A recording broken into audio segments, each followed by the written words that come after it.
everyone, so today's video ay mag-unboxing tayo ng parcel from Smart Outfits. Ayan, shoutout po sa Smart Outfits na nagbigay sa akin itong jersey o terno na uniform, basketball uniform. Okay, so actually guys, na-open ko na siya, nabuksan ko na kasi sa sobrang excited ko. Okay, so ipapakita ko sa inyo kung gaano ito kaganda guys.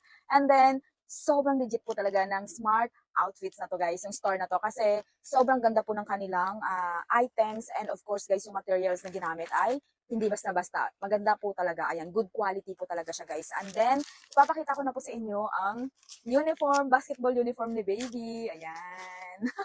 Okay, so ito guys, yung napili ko ay color white. Actually, marami silang colors at design na pwedeng pagpipilian. Okay, so ito po ay Golden State Warriors 30. Okay, ayan. So, sa mga mahihilig mag-basketball dyan, mga daddy, ayan. So, bilhan nyo na po yung anak nyo nito. Deserve po nila ng ganito. Ayan. Lalo na kung may mga baby boy kayo, guys. Marami sila iba't ibang kulay ang design. Okay?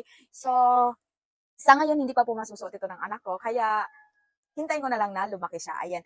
Sobrang legit guys. Kaya kung gusto niyo pong bumili nito para sa mga babies niyo, ilalagay ko po yung link nito sa yellow basket, mga me at mga daddy. Ayan, ilalagay ko po. And then, i-add to cart nyo na and i-check out nyo na po. Ayan. Deserve po ito ng babies ninyo. Ayan.